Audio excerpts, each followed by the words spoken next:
بسم اللہ الرحمن الرحیم۔ السلام علیکم ناظرین، آپ یوٹیوب چینل دیکھ رہے ہیں، میں عمران خان ہوں۔ ناظرین، ایک سب سے پہلے تو وہ خبر لے لیں جو میں نے آپ کو بتایا تھا کہ عمران خان صاحب کا کیس لگا ہوا ہے اسلام آباد ہائی کورٹ میں۔ ان کے وکلا یہ کہہ رہے تھے کہ عمران خان صاحب کو اگر آج بیل مل جاتی ہے، اور یہ کوئی مسئلہ نہیں ہے، انہوں نے یہ دعویٰ کیا تھا کہ اگر یہ بیل مل جاتی ہے تو پھر عمران خان صاحب کو کوئی روک نہیں سکتا، وہ آج رہا ہو جائیں گے۔ لیکن ہوا کیا، جس کا خدشہ تھا، جو میں نے آپ سے کہا تھا کہ جب تک اسلام آباد ہائی کورٹ میں چیف جسٹس سرفراز ڈوگر صاحب ہیں، اسٹیبلشمنٹ کو یا عمران خان کے دشمنوں کو کچھ بھی فکر مند ہونے کی ضرورت نہیں ہے، کیونکہ ڈوگر صاحب کسی بھی لیول تک جائیں گے اسٹیبلشمنٹ کو سرو کرنے کے لیے، ایسا اب دکھائی دیتا ہے۔ ہوا یہ کہ جب عمران خان صاحب کے کیس کی سماعت ہوئی، سب سے پہلے تو یہ ہے کہ باہر کرفیو لگا دیا گیا۔ اسلام آباد ہائی کورٹ میں ایسا لگتا ہے کہ مارشل لا لگ گیا، اور باہر اضافی نفری پولیس کی تعینات، خاردار تارے اور بڑا بندوبست کیا گیا۔ صحافیوں کو اور وکلا کو بھی اندر جانے سے روکا جا رہا تھا۔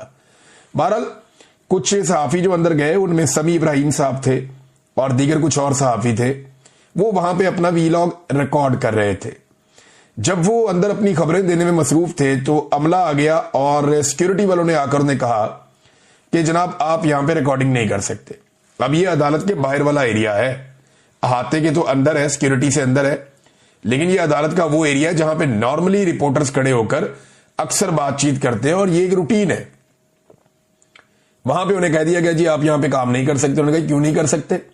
جی ایس پی صاحب کا حکم ہے۔ انہوں نے کہا جی ایس پی صاحب تو نہیں، یہاں پہ تو عدالت ہے، تو یہاں تو جج صاحب کا حکم ہوگا۔ جی جج صاحب نے کہہ دیا یہاں کوئی کام نہیں کر سکتا، تو ایک عجیب مارشل لا لگا دیا گیا۔ اسی ہائی کورٹ سے عمران خان صاحب جو سابق وزیر اعظم ہیں، انہیں اسی احاطہ عدالت سے جبری طور پہ اغوا کیا جا سکتا ہے۔ رینجرز والے آ کے وہ یہ کر سکتے ہیں، لیکن میڈیا یہاں پہ کوریج نہیں کر سکتا۔ یہ مارشل لا ہے اور کچھ نہیں ہے۔ ہوا یہ جب سماعت شروع ہوئی تو پاکستان تحریک انصاف کو بڑی امیدیں تھی، تو تحریک انصاف کو لگتا تھا کہ بات آج بن جائے گی، لیکن پتا چلا کہ جی پروسیکیوٹر اب بیمار ہے، اور پروسیکیوٹر جو بیمار ہے، نہ اس نے کوئی میڈیکل رپورٹ بھیجی، نہ کوئی اور چیز بھیجی، بس اچانک بتا دیا جی پروسیکیوٹر بیمار ہے اور وہ نہیں آ سکتا۔ نارملی یہ ہوتا ہے کہ بیمار ہو تو جج ایک آدھے دن کی، 2 دن کی تاریخ دے دیتا ہے کہ ٹھیک ہے بھائی کل آ کے پیش ہو جائیں، نہیں تو اپنی میڈیکل رپورٹ لے کر آئے، نہیں تو پھر آپ ان کی جگہ کسی اور کو بولے وہ پیش ہو جائے۔ سرکاری ہے نا، تو سرکار کا کام نہیں رکتا ہوتا، ایک پروسیکیوٹر بیمار ہے دوسرا آ جاتا ہے۔ لیکن پتا چلا جناب کے پروسیکیوٹر بیمار ہیں، اور اس کے بعد اس بیماری کی بنیاد پہ جج صاحب نے کہا جی آج تو سماعت نہیں ہو سکتی۔ تو ہم آپس میں مشورہ کرتے ہیں، مشورہ کر کے 5 منٹ میں آپ کو بتاتے ہیں اب کرنا کیا، اگلی تاریخ کون سی ہے۔ تو وہاں جو رپورٹر موجود تھے، باقی سب کو لگا کہ 1-2 دن کی تاریخ دے دیں گے جج صاحب، بہت ہی کوئی گیم ڈال دی تو 3-4 دن کی، 5 دن کی دے دیں گے۔ لیکن جسٹس ڈوگر صاحب اندر گئے، اور چیمبر میں جانے کے بعد جب تاریخ دی تو مشورہ کر کے انہوں نے بتایا 16 اکتوبر، آج کیا ہے 25 ستمبر، پہلے ہی یہ کیس 8-9 مہینے کے بعد لگا ہے۔ 8-9 ماہ کے بعد لگنے والے کیس کو ایک مرتبہ پھر ایک لمبی تاریخ دے دی گئی 3 ہفتوں کی۔ یہ ہے جناب اسلام آباد ہائی کورٹ میں انصاف کی صورتحال۔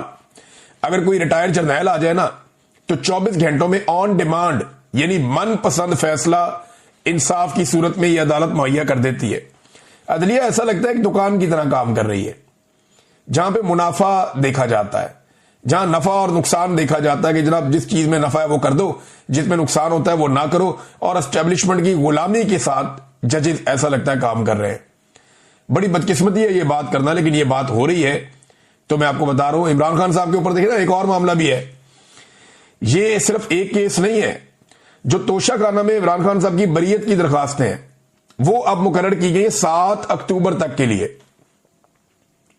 یعنی بریت کی درخواستیں 7 اکتوبر تک کے لیے مقرر کر دی گئی۔ وہ عمران خان صاحب نے اور ان کی وائف نے پہلے کیا ہوا تھا کہ یہ کیس روکیں، اس میں تو بریت بنتی ہے، لیکن وہ 7 اکتوبر، یعنی اب ہمیں جو ایک ٹائم لائن مل رہی ہے وہ یہ بتا رہی ہے کہ 7 اکتوبر سے پہلے عمران خان اور بشرا بی بی کو سزا سنا دی جائے گی توشہ خانہ 2 میں۔ اس کے بعد 7 اکتوبر والا معاملہ بھی ادھر ادھر ہو جائے گا، اور اگلا کیس کون سا آ جائے گا؟ وہ آ جائے گا القادر والا، جو لگ جائے گا اسلام آباد میں ہائی کورٹ میں، اور پھر اس کے اندر عمران خان صاحب کو بیل دے دی جائے گی۔ لہذا عمران خان صاحب کو اندر رکھنے کا پورا بندوبست پاکستان کی ملٹری اسٹیبلشمنٹ نے کیا ہوا ہے۔ عمران خان صاحب کی جو ویڈیو لنک پہ سماعت ہوتی ہے نا، اس حوالے سے بھی ایک ڈیولپمنٹ ہے میرے پاس۔ اب یہ دیکھیں آپ کے حالات کہاں پہنچ گئے ہیں، اور یہ کہہ کون رہا ہے؟ یہ سلمان اکرم راجہ صاحب بتا رہے ہیں کہ جناب ہمارے ساتھ ہو کیا رہا ہے۔ ویڈیو لنک پہ عمران خان صاحب کی جو سماعت ہو رہی تھی اس کے خلاف ایک درخواست دائر کر دی تھی پاکستان تحریک انصاف کے عمران خان صاحب کے وکلا نے۔ اب وہ سماعت ہونی تھی۔ اب جی سماعت کے لیے وہ کہتے ہیں جی ہم وہاں پہ پہنچے اور لطیف کھوسہ صاحب نے اور سلمان اکرم راجہ صاحب نے انہوں نے سینئر جج سے ملاقات کی کہ جناب ہماری سماعت کیوں نہیں ہو رہی؟ تو ایڈیشنل رجسٹرار کو بلایا گیا، اس نے آ کر بتایا کہ جناب فائل گم ہو گئی ہے، اور جج صاحب نے کہا جب تک فائل نہیں ملتی تب تک سماعت نہیں ہو سکتی۔ ہمیں اس طرح کی صورتحال کا سامنا ہے۔ یعنی آپ اندازہ کریں کہ کہیں پہ پروسیکیوٹر پہ مار ہو جاتا ہے، کہیں پہ فائل گم ہو جاتی ہے، کبھی جج پہ مار ہو جاتا ہے، کبھی جج چھٹی پہ چلا جاتا ہے۔ اگر عمران خان کے ٹرائل کو تیز چلانا ہو اور عمران خان جیل سے باہر ہو تو روزانہ کی بنیاد پہ عدالتیں بلاتی ہیں، لیکن اگر عمران خان صاحب کے معاملات کو لٹکانا ہو تو یہ سارے کام بھی ہو جاتے ہیں۔ کبھی رات کو 12 بجے تک ملٹری اسٹیبلشمنٹ کے اشاروں پہ کیسز چلائے جاتے ہیں، جیل کے اندر ٹرائل کیے جاتے ہیں، اور کبھی ججز 6 مہینے 8 مہینے کیس سننے کے لیے مقرر ہی نہیں کرتے۔ یہ عمران خان صاحب کو اندر رکھنے کے لیے ایک سازش کے طور پہ پورا نظام کام کر رہا ہے، اور ہم یہ ہوتے ہوئے دیکھ رہے ہیں، یہ تاریخ کا حصہ بن رہا ہے اور عدلیہ کی تاریخ مسخ ہو رہی ہے۔ اس پہ جو گول میز کانفرنس وکلا کی ہونی تھی صبح، وہاں پہ بڑی پولیس بھیج دی گئی اور وہاں پہ بھی بڑا دباؤ بنایا گیا جناب کہ یہ گول میز کانفرنس جو ہے وہ اس کو سبوتاج کیا جائے، لیکن پھر وکلا بیٹھے۔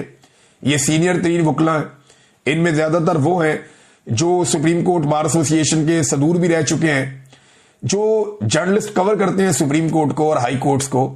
سینئر ترین صحافی وہ بھی وہاں موجود تھے، صدیق جان صاحب تھے، مطیع اللہ جان صاحب تھے، باقی ثاقب بشیر صاحب غالباً، اور باقی جتنے بھی سینئر جرنلسٹ ہیں وہ یہاں پہ موجود تھے۔ ان صحافیوں نے بھی وہاں پہ بات چیت کی، اس گول میز کانفرنس سے صحافیوں نے بھی خطاب کیا، کیونکہ وہ عدلیہ کو کور کرتے چلے آ رہے ہیں اور وہ اس کا ایک حصہ ہے، تو انہوں نے بھی اپنی بات چیت کی۔ اس میں 2-3 چیزیں نا صدیق جان نے بڑی زبردست کی، اور یہ باتیں بالکل درست ہیں، اللہ تعالیٰ ان کی حفاظت کرے۔ نمبر 1 انہوں نے کہا جی کہ اب پہلے تو یہ ہوتا تھا نا وکیل اچھا کر لو، پھر ہوتا تھا جی وکیل کرنے کی کیا ضرورت ہے، آپ جج ہی کر لیں۔ تو اب جناب کہا جاتا ہے کہ سیکٹر کمانڈر کے ساتھ آپ کا تعلق ہو تو فیصلہ آپ کے حق میں آئے گا۔ یہ عدلیہ کی ٹوٹل اوقات رہ گئی ہے کہ ایک کرنل یا بریگیڈیئر رینک کا بندہ جو ہے وہ اب ججوں کی جو ان کو بتائے گا فیصلہ کیا کرنا ہے۔ یہ حالات پیدا ہو گئے۔ نمبر 2 انہوں نے کہا جی کہ جو وکلا مایوس ہے نا، اور جو عدلیہ کی حالت ہو رہی ہے، اس کے لیے یہ بڑی جرت کی صدیق جان نے، اس نے سینئر وکلا کے سامنے بیٹھ کر کہا کہ اس کے لیے آپ سارے ذمہ دار ہیں، آپ لوگوں نے وقت پہ آواز نہیں اٹھائی، اور آج سے چند سال کے بعد جب وکلا یہ دیکھیں گے کہ عدلیہ کتنی تباہ ہو گئی ہے تو اس کے لیے وہ ذمہ دار ان ججوں کو نہیں ٹھہرائیں گے، آپ کو ذمہ دار ٹھہرائیں گے۔ یہ ذمہ داری آپ کے کاندھوں پر